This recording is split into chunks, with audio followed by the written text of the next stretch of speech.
I'm Navyavanti, speech and language pathologist and psychologist. రోజు మనము how children acquire speech and language తెలుసుకున్నాము. So దీన్ని నేను సింప్లిఫై చేసి చెప్తాను. ఎలా అంటే నార్మల్గా మనము ఎప్పుడైనా సరే ఒక కొత్త లాంగ్వేజ్ సెకండ్ లాంగ్వేజ్ నేర్చుకుంటున్నాం అనుకోండి, వాట్ వాజ్ ద ప్రొసీజర్? మనము ఫస్ట్ దాన్ని అర్థం చేసుకుంటాము, ఇమీడియట్గా మాట్లాడలేము కదా. So final goal is speaking in other language. So first one ఏంటి? First step is understanding the language. దాని తర్వాత ఏం నేర్చుకుంటాము?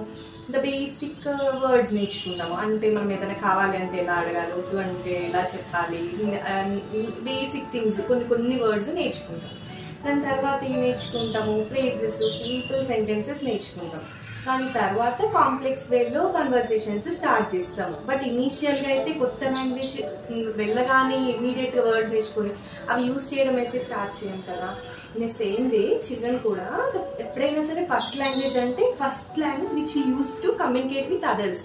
సో నార్మల్గా నాన్ వర్బల్ చిల్డ్రన్కి ఆ నాన్ వర్బల్ లాంగ్వేజే వాళ్ళ ఫస్ట్ లాంగ్వేజ్. అంటే ఎలాంటి జెస్చర్స్, సైన్స్, ఎక్స్ప్రెషన్స్, వాళ్ళ బిహేవియర్స్ యూజ్ చేసి మనతో కమ్యూనికేట్ చేస్తున్నారో అదే వాళ్ళ ఫస్ట్ లాంగ్వేజ్.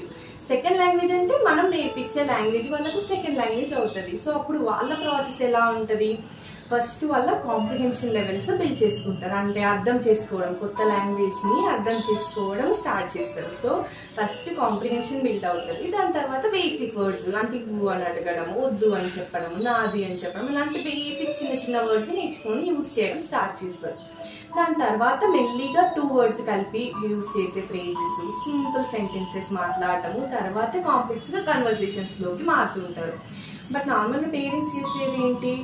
స్పీచ్ డిలే ఉంది, స్పీచ్ థెరపీ కానీ ఇమీడియట్గా వర్బల్ లాంగ్వేజ్ని ఎక్స్పెక్ట్ చేస్తుంటారు. బట్ అది నార్మల్గా ఆర్డర్ కాదు. And also it depends upon condition. Only hearing problems లాంటివి ఉన్నాయనుకోండి, జస్ట్ మాట్లాడటమే ప్రాబ్లం కాబట్టి మనము ఎక్స్పెక్ట్ చేయవచ్చు, తొందరగానే ఎక్స్పెక్ట్ చేయవచ్చు వర్బల్ లాంగ్వేజ్. బట్ ఎప్పుడైతే చిల్డ్రన్ ఏస్టీ స్పెక్ట్రంలో ఉంటారో వాళ్ళకి ఓన్లీ స్పీచ్ ప్రాబ్లం కాదు కదా, బిహేవియర్స్ ప్రాబ్లము. సో దాని కాజ్ డిఫరెంట్ ఉంటుంది కాబట్టి ఎప్పుడైతే వాళ్ళ బిహేవియర్స్ మోడిఫై అవుతాయో, కొంచెం అటెన్షన్ తక్కువ ఉంటుంది, వీటితోని కలుపుకొని మనం వాళ్ళలో స్పీచ్ని కాంప్రిహెన్షన్ని ఇంప్రూవ్ చేయాలి. దాని తర్వాత ఎక్స్ప్రెషన్ కోసం ట్రై చేయాలి. కాబట్టి స్పీచ్ టేక్స్ టైం. బట్ ఇందులో ఏంటి అంటే ఓన్లీ థెరపిస్ట్ పార్ట్ కాకుండా పేరెంట్స్ పార్ట్ కూడా ఇంపార్టెంట్ అనమాట.